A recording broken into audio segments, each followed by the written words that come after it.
عليه. بسم الله الرحمن الرحيم. باب ما جاء ان مسح الراس مره. قال حدثنا قتيبة قال حدثنا بكر بن مرة عن ابن عجلان عن عبد الله بن محمد بن عقيل عن ربيع بنت معوذ بن عفراء رضي الله عنهما انها رأت النبي صلى الله عليه وسلم يتوسل. قالت مسح راسه ومسح ما اقبل منه وما ادبر وصدغيه واذنيه مرة واحدة. وفي الباب عن علي وجد بن مصرف بن عمرو رضي الله عنهم قال ابو عيسى حديث ربيع حديث حسن صحيح. وقد روي من غير وجه عن النبي صلى الله عليه وسلم انه مسح براسه مرة. والعمل على هذا عند اكثر اهل العلم من اصحاب النبي صلى الله عليه وسلم ومن بعدهم. وبه يقول جعفر بن محمد وسفيان الثوري وابن المبارك والشافعي واحمد واسحاق ومسح الراس مرة واحدة. وبه قال حدثنا محمد بن منصور قال سمعت سفيان بن عيينة يقول سألت جعفر بن محمد عن مسح الراس يجزي مرة فقالوا اي والله. اي والله. حروف ایجاب څو دي؟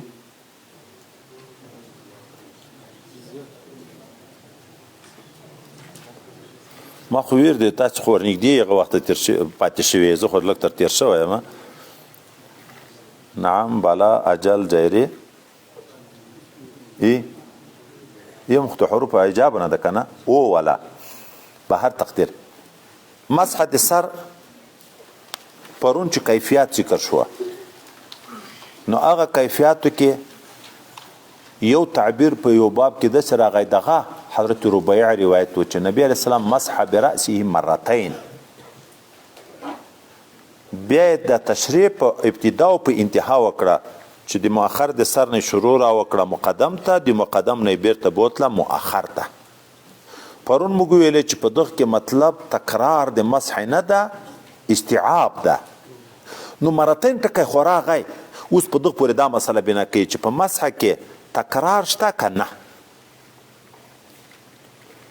صحابیه مبارکه وی چې ما پیغمبر علیه الصلاۃ والسلام ولید په سر مبارک باندې مسح وکړه خو په ټول سر ما اقبلا او ما ادبرا او صدغین چې صدغه د سترګې کونج نه تر غوږ دغه ځای ته ویل کیږي او د غوږ نه تر ناسیې دغه ځای ته ویل کیږي چې دوم تعبیر دغه نه فودین سره کیږي. ناسیه قفا فودین دغه ویښتان چې په دغه ځای را پراته دي صدغین ورته ویل کیږي. په دغه مسح وکړه خو څنګه مسح وکړه؟ مرة واحدة یو وارې وکړه. دوم امام ترمذي وی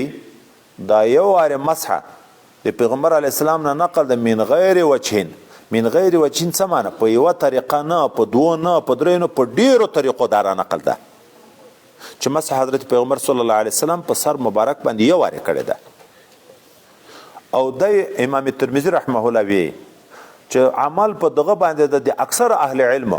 بیا اهل علم صحابه دي که د صحابه نه راشاته دي بیا په دا شاتو کې د څه ملایانو نمونه ماخلي لکه اسحاق ابن راوی، لکه حضرت عبد الله ابن مبارک، لکه امام احمد، لکه اسحاق ابن راوی. لیکن امام شافعي رحمه الله خو په دغه ډله کې ذکر کو چې په مسح کې تکرار نشته مرتن واحدتن، لیکن مشهور دي د په مسلک کې تسلیس ده، دای په تسلیس قائل ده او دا نور ائمه قائل دي په مراتیت باندې، په توحید باندې. دغه د مشهور قول چې په تسلیس د مسح قائل ده تمسک چي ده دغه نه د موږ جواب چي ده. اې د مشهور قول چې په مسح د سر کې تسلیس ته درې واره به مسح کوي، تمسک په احادیث مجمله و ده. د حضرت عثمان ذینورین رضی الله تعالی عنہ د اوداسه بیان چې شوی ده توضع ثلاثا نور تفصیل نه چې کوم ځای ثلاثا خو مجموعه ویل شوی دي چې ثلاثا د حضرت علی کرم الله وجهه په باب کې ثلاثا نو دوی وی چې یو واره چې ثلاثا راغلی چې مخ درې وارې منځې، په خوله درې وارې اوبه تیرې، په پزه درې وارې اوبه تیرې، لاسونه درې وارې منځې، پښې درې وارې منځې، نو مسح درې وارې ده. هغه اجمالی احادیث باندې چې تسلیس کې ذکر شوی د دې تمسک کوي. دا نور ائمه چې هغه قائل په وحدت مسح باندې دي په تسلیس نه دي اته مسوک په روایت مفصله وکي مفصله روایت یا لکه دلته چې راغله چې مسح رأسه په اخر کې مرة واحدة تصریح پر راغله یا هغه روایتو کې چې د حضرت عثمان ذینورین د حضرت علی کرم الله وجهه او داس بیانول دي چې د نبی علیه السلام او داس بیانوه الته تفصیلی داسې ده مزمزه ثلاثان واستنشق ثلاثان وغسل وجهه ثلاثان وغسل مرفقيه ثلاثان ومسح على رأسه مرة التفصیلی روایت کې د سر په مسح کې مرتن ټکی راغلی ده او په یوه قضیه کې په یوه حکم کې چې دوه قسمه روایت راشي مجمل و مفصل دا مجمل په مفصل باندې حمل کیږي کنه حمل کیږي مفصل خو واضح دی حاکم دی پیغه باندې نو ځکه په مسح کې تکرار نشته غایت ما په الباب د کیفیتو په لحاظ باندې تعدد خلکو چې را نقل کړي هغه د استيعاب مطلب ده چې مخته تیرول شاته تیرول یا په صدغینو په طرفو باندې لاسونه تیرول دغه استيعاب محل مطلب ده باب ما جاء انه ياخذ لراسه ماء جديدا وبه قال حدثنا علي بن خشم قال حدثنا عبد الله بن وهب قال حدثنا عمرو بن الحارث عن حبان بن واسع من النبي عن عبد الله بن زيد رضي الله عنهم انه راى النبي صلى الله عليه وسلم توزع وانه مسح راسه بماء غير بيده قال ابو عيسى هذا حديث حسن صحيح وروى ابن اللهيعة هذا الحديث عن حبان بن واسع من النبي عن عبد الله بن زيد رضي الله عنه أن النبي صلى الله عليه وسلم توزع وأنه مسح رأسه بماء غير فضيل يديه ورواية عمرو بن الحارث عن حبان صحيح لأنه قد روي من غير وجه هذا الحديث عن عبد الله بن زيد وغيره أن النبي صلى الله عليه وسلم أخذ لرأسه ماء جديدا والعمل على هذا عند أكثر أهل العلم راوي يأخذ لرأسه ماء جديدا د سر مسح په مسح کې خو امرار د ید مبتلا وي معنا یې دا ده چې لوند لاس تیرول اوس دغه مسح د سر دپاره نوې اوبه اخیستل پکار دي او کنه د هغه اوبو د لاس چې لاسونه مینځي هغه لندبل چې په لاسو کې د پیغام اکتفا کیږي خو اختلاف په اولویت کې نه د لزوم په لحاظ اختلاف را نقل کو امام شافعي صاحب دغه وی د سر د پاره چې ما سکه نوې اوبه به اخلي په هغه لندبل چې په اوبو د لاس کې د لاس منځلو د وجه نه پاتې ده په هغه اکتفا نه کیږي ولې حدیث ده حضرت پیغمبر علیه الصلاۃ والسلام او د سوکو مسح په سر وکړه بما ان په اوبو سره خو څه خل اوبه غیر فضل یده چا په لاسو پورې کوم زیات لندبل هغه نه نوې اوبه ورته واخیسته په بعضو روایتو کې راغلی دي ما ان جدیده اوبه نوې اوبه ورته واخیستې نو لهذا د سر دپاره به نوې اوبه اخیستی کېږي لکه د نورو اندامو دپاره چې نوې اوبه دي د سر دپاره به هم نوې احناف ته وي چې نوې اوبه اخیستل د سر د مسح دپاره بهتره خو دي لیکن لازم نه دي ما درته ویل چې اختلاف په بهتري کې نه ده بهتره خو موږ هم یې چې دي خو لازم نه دي ولې چې په ټولو روایت عمل راشي دلته خو راغله بماء غیر فضل یدی چا په دغه ځای کې نسخه دوم قسم ذکر کړي بماء نه بما ما موصوله ذکر کړي بما غیر فضل یدیه نه غبر فضل یدیه بما غبر په هغه څه چې باقی پاتې و په فضل یدیه کې اگر که دغه توجیه ضعیفه ده تصحیح معلومیږي په روایت کې په صحیح سند باندې چې دا روایت ثابت ده بما ان ده بما نه ده او غیر ده غبره نه ده خو لیکن بل حدیث موجود ده صحیح روایت په یغه روایت کې داسې راغلی دی چې حضرت پیغمبر علیه الصلاۃ والسلام او د سوکو مسح په سر باندې وکړه په هغه اوبو باندې چې د لاس بماء من فضل یدیه بماء من فضل یدیه په هغه اوبو چې د لاسو هغه زیاتې اوبو وي په هغه باندې مسح وکړه یو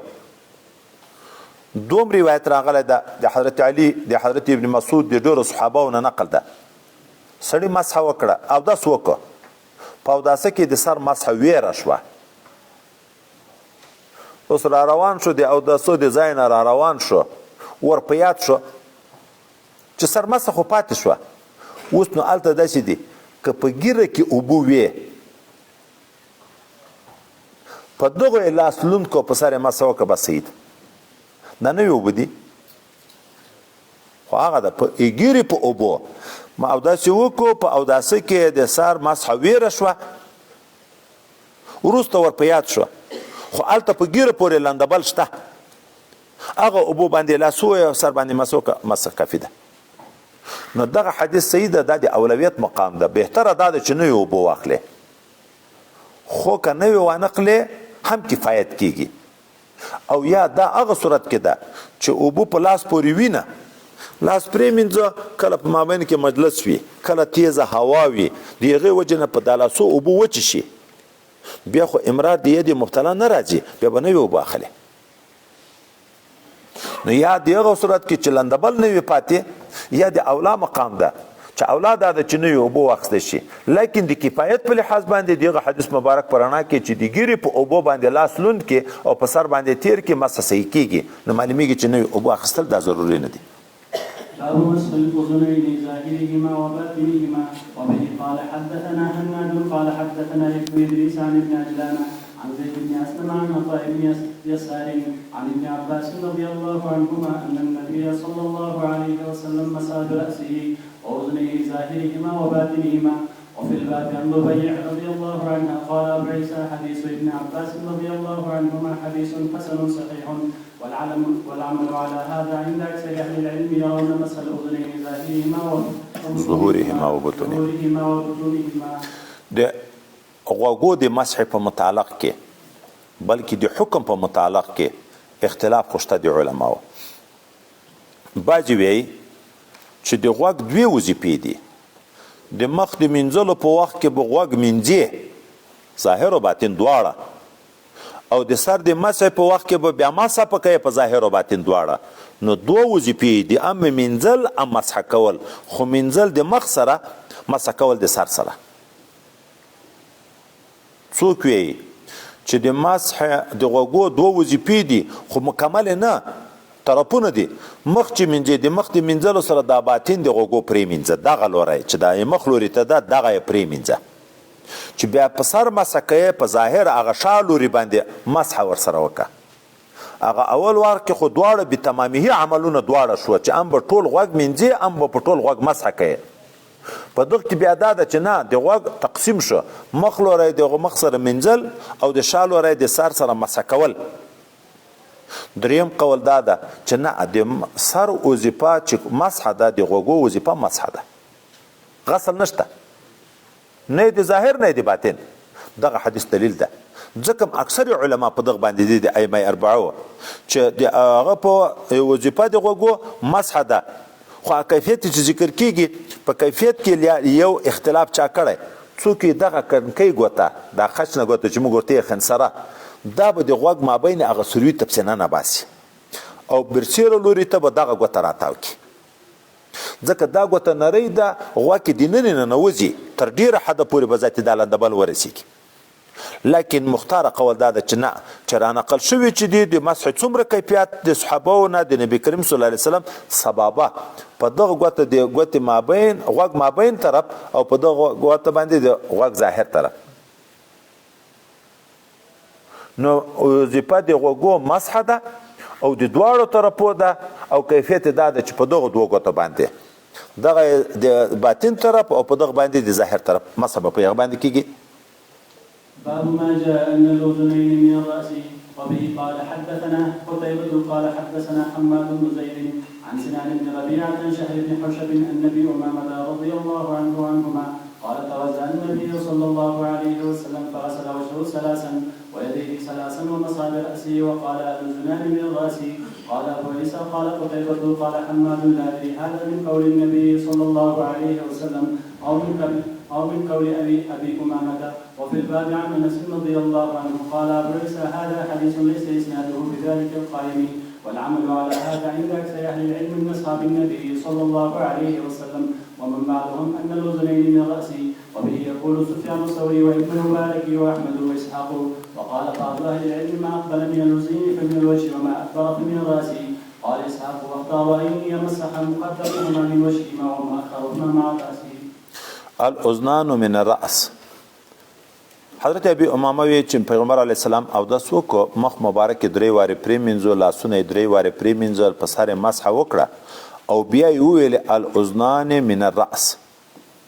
حضرت حماد وی په دغه نیم خبر چې دغه ټکه د حدیث مرفوع جز د چې پیغمبر علی السلام ویل په دغه او داسه کې چې الاذنان من الرأس کدا د حضرت ابي امامه قول ده موقوف ته د صحابي قول ده چې الاذنان من الرأس. اوس په دغه کې څه مطلب ده چې الاذنان من الرأس؟ وینه بیان د خلقت کوي ځکه د نبی بعثت د اعضاء د بیان د پاره نه ده چې ګوته د لاس جز ده غوږ د سر جز ده اخو محسوسي شاین د پارڅو په باندې پیږي شریعت خو هغه ځای کې خبرې کوي چې عقل انتها ته ورسیږي عقل نو سر نه خلاصيږي شریعت بیان کوي لہذا د خلقت بیان نه ده. دوم دا بیان هم نه ده چې د غوږو وظیفه مسح ده اخو مخکې تیر شو الاذنان من الرأس کې دا مطلب هم نه ده. نو مطلب څه ده؟ وایي مطلب دا ده چې غوږونه به په هغه اوبو مسح کېږي چې کوم د سر دپاره اخیستي دي. الاذنان من الرأس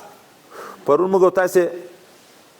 د منیې د ملا یو کیفیت ذکر کو چې دا دوه ګوتې به لرې نیسي دا درې ګوتې د خوانه به دا کش کوي د خوانه به ورغوي وي دا دوه ګوتې به اخر کې بیا مسح د غوږو په کوي چې مستعمل نه شي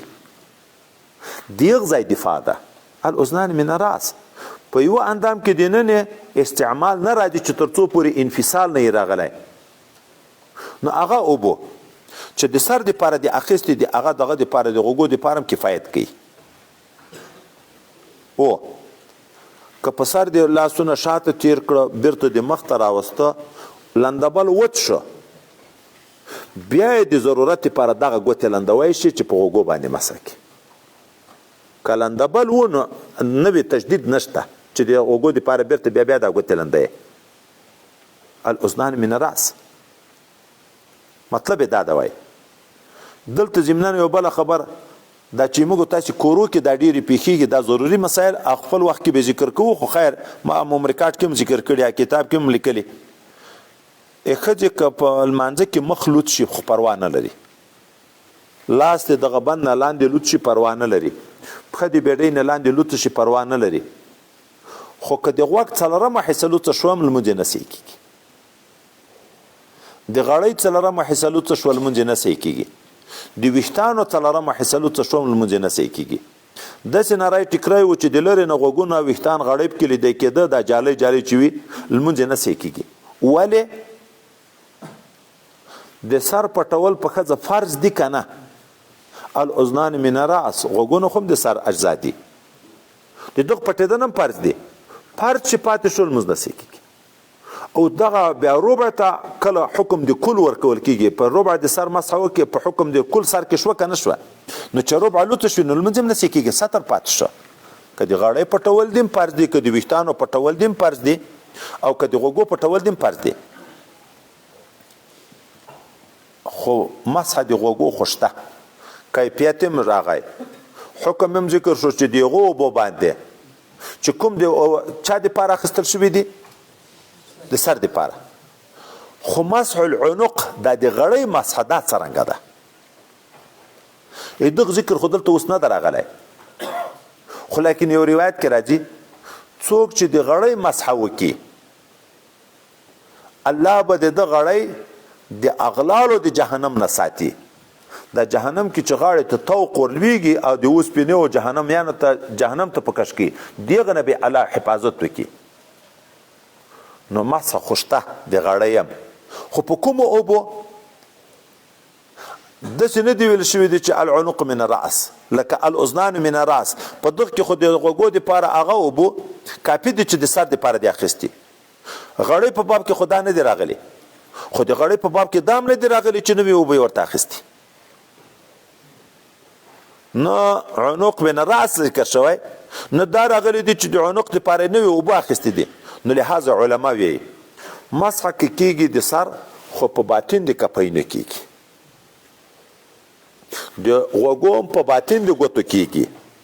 دغه طرف د لاس نه د استعمال شوی. او چې په سر یې مسح وکړه، په غوږو یې مسح وکړه، په غړۍ چې کوي دغه طرف نوې اوبه نه دي ضرور.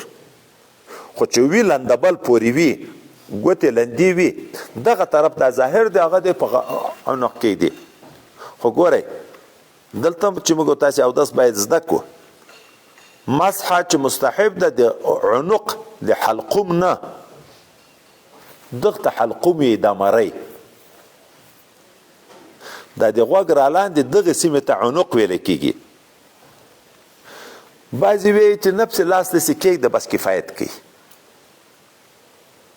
لیکن فقها لیکي چې نه، مسح خو امرار ید المبتلة ویلی کېږي. نو لږ حرکت ورکه چې د مسح معنا موجود شي. لاس دلته کېږده، معمولي حرکت ورکه.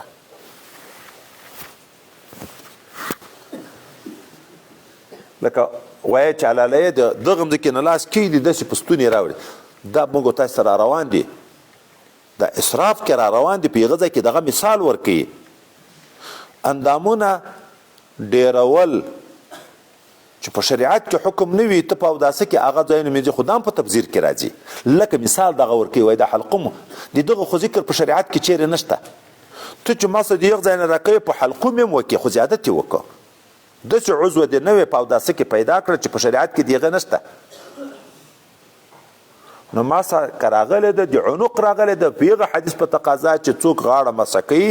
د اغلالو د جهنم نه به خدای پاک ساتي. خو لاس دلته کېږده، دا لاندې ګوتې معمولي داسې حرکت ورکړه چې دا معمولي حرکت ورشي، نو مسح معنا به موجوده شي. هلته به زیادت هم نه کېږي چې بدعاتو کې راځي شي، په تبذیر کې شي چې هغه حلقوم باندې به مسح نه کېږي. نور د مسح د غاړې ثبوت وایي د دغه احادیثو نه هم کېږي چې حضرت پیغمبر علیه الصلاة والسلام چې مسح کوله په سر مبارک باندې، نو دومره استیعاب و چې لاس به یې داسې کو، هلته قفا شاته به ورسېدو، بیرته به یې داسې کو دغه سر ته. خو داسې خو هم راغلی دي چې به شروع په مقدم و مؤخر وکړي مسح، داسې بیرته چې بیا داسې به ولیدي داسې تر غوږو لاندې بیا لاس راتېر شوی، چې بیرته یې داسې به ولې دغه د غوږو لاندې په دغه سیمه کې هم لاس راتېر شوی ده. دغه ته عنق ویلی کېږي که نه، خو دا د مسح ثبوت راغی چې پیغمبر علیه السلام په دغو ځایو هم لاس تېر کړی ده. نو الاذنان من الرأس وایي د خلقت بیان نه ده، د دغه حکم بیان نه ده چې مسح به کوې که به غسل کوې. د دغه بیان ده چې د اوبو د استعمال په لحاظ باندې د غوږو دپاره نوې اوبه نه دي ضرور. که وچې وي ګوتې بیا خو خود ضرور دي چې اوبه باندې ګوتې لندې کې، خو که لندبل و نوې اوبه ورته اخیستل نشته. باب في التخليل الاصابع. وبه قال حدثنا قتيبة وهناد قال حدثنا وكيع عن سفيان عن ابي هاشم عن عاصم بن لقيط بن سبيعة او سبرة عن النبي رضي الله عنه قال قال النبي صلى الله عليه وسلم اذا توزعت فخلل الاصابع في الباب عن ابن عباس والمستورد وابي ايوب رضي الله عنهم قال ابو عيسى هذا حديث حسن صحيح والعمل على هذا عند اهل العلم انه يخلل اصابع رجليه في الوضوء. وبه يقول احمد واسحاق وقال اسحاق يخلل اصابع يديه ورجليه. وابو هاشم اسمه اسماعيل بن كثير. وبه قال حدثنا ابراهيم بن سعد قال حدثنا سعد بن عبد الحميد بن جعفر قال حدثنا عبد الرحمن بن ابي زناد عن موسى بن عقبة عن صالح بن مولى التوامة عن ابن عباس رضي الله عنهما ان رسول الله صلى الله عليه وسلم قال اذا توزأت فخلل اصابع يديك ورجليك. قال ابو عيسى هذا حديث حسن غريب. وبه قال حدثنا قتيبة قال حدثنا ابن اللهيعة عن يزيد بن عمرو عن ابي عبد الرحمن الخبري عن المستورد بن شداد الفهري قال رايت النبي صلى الله عليه وسلم اذا توزأت لك اصابع رجليك بخنصره. قال ابو عيسى هذا حديث غريب لا نعرفه الا من حديث ابن اللهيعة. د اوداسه د مستحباتو د جملې نه په عمومي اوقاتو کې تخلیل د اصابع هم ده.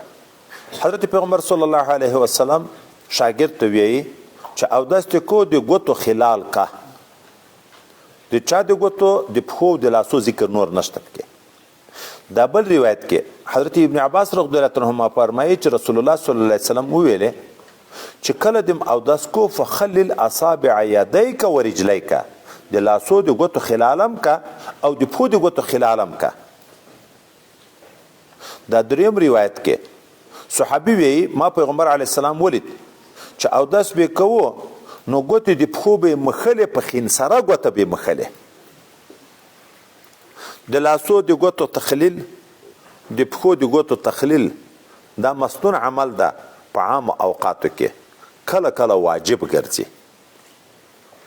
دا د انسانانو د پښو ګوتې د بعضې خلکو داسې سره اوښتي د اوبو رسیدن مابین ته بې تکلفه نه کیږي چې خطره د وچوالي د الته ده نو په یو صورت کې خلالول واجب دي. دا چې ګوتو منځ پراخ وي ګوتې نه سره اوښتي لکه عامو خلکو په داسې وخت کې ګوتو خلالول سنت دي. خو د لاس د ګوتو خلالول تشبیک ده چې داسې دا ګوتې سره نه باسي. څه وخت په اول دی اوداسه کې چې اودس شروع کوې هلته درې وارې لاس مینځل شته که نه شته؟ خو په اول وار لاس مینځلو کې چې دا لاس باندې اوبه توکې مینځې هلته به تشبیک هم کوې چې د اول نه دا لاس مکمل ګورې دا لاس چې ذکر کیږي لاس درې ځایو باندې اطلاق کیږي د دغه بند پورې لاس در دغه څنګله پورې لاس تر دغه مټه پورې لاس د مړۍ خوړلو په وخت کې د اوداسه په ابتدا کې چې منځل کېږي لاس دغه ځای ده تر دغه بنده پورې صرف د ګوتو سر نه و دا چې منځې نو مکمل بلنده یې دلته به تشبیک بین الاصابع هم کوې کنې د 1400 کالو اودسونه مو سره وګرځوئ چې کړي مې دي که نه م دې کړي ځان سره سوچ وکړه کړي مې دي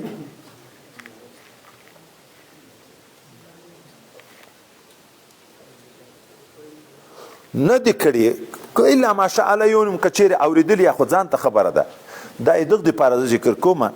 چې موږ عوامو کې خو هغه ښه سړی چې 15 وخته لمونځ کې هغه ذاتي ځان لوی بزرګ بولي علم ته ضرورت نه بولي. زه دغه د طالب و ملا درته ښیم چې طالب تر دورې ورسېږي او داسې لا نه یې زده سنت کې پاتې پرون مې درته ویله چې څنګلې اول نه مخي په آخر کې مخي دغه مځکې اول نه مخي په آخر کې مخي حتی ګورې د سترګو موق دا کنجان به مخي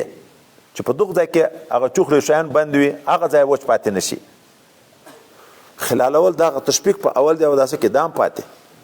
نو علم خدای لازم کړی دی دغه دپاره دا چې عمل مخکې مو ویلی چې بغیر د علم نه کېږي نو وایي دی او د لاس په ګوتو کې خلالول بالتشبیک خو په هغه اول منځلو کې چې اول وارې منځې په یغه وخت کې به تشبیک کوي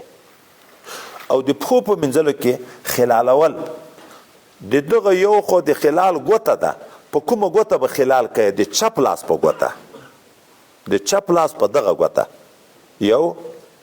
دوم ترتیب د کوم ځای نه به شروع کوي د کوم طرف نه به شروع کوي دا اوس ښی قدم ده د ښي قدم د دغه خوشنې ګوتې نه به را شروع کوي داسې به راځي دلته او د چپ قدم به د دغه ګوتې نه شروع کوي په یغه ګوته به ختمیږي د دغه ګوتې نه شروع کیږي خلال په دغه ګوته ختمیږي. دوه دریم د ګوتو د خلالولو د پښو طریقې دوی دي. یو طریقه د خلال داسې ده چې دغه ګوته د پاسه لوري نه داسې په دا ګوتو کې راکش کوي د برسیره لوري نه د ظاهر د قدم د لوري نه. یو طریقه دا ده چې په پښو اوبه واچې دغه ګوته د لاندې د طرف نه داسې د پښې د لاندې د تلي د طرف نه د خلال دغه طرف نه کوي وای اصل سنت په دواړو ادا کیږي خو بهتره دا ده چې د لاندې د طرف نه وشي ځکه توهم د وچوالی په کوم طرف کې وي خو لاندې طرف کې وي برسیره طرف په سترګو باندې ویني او اوبه برسیره په تویږي هلته دغه ګوته د هره انسان ګوته که سره سریخ نه ده هم خو داسې لږ څه نښت لري نو خلالول د ګوتې وی به د چپ لاس دغه ځای نه دا معلومیږي چې سړی به کوزه په ښي لاس نیسي پښه به په چپ لاس مینځي و چې پښه په چپ لاس مینځي خلال به هم د چپ لاس په ګوته باندې کوي که ښی پښه ده که چپه پښه ده نو خلالول وای دواړه طریقې د لاسو خو تشبیق شو د ګوتو د پښو خلالول دوی طریقې یو د پاسه طرف نه داسې ګوته پکې ویل یو د لاندې د طرف نه بهتره د لاندې د سنت په دواړو ادا کیږي خو چې مشکل نه وي چاته څه حرج نه وي د لاندې د طرف نه وي بهتري په دغه کې بس ته ویل کې بلک څه خبرې وي کېدای شي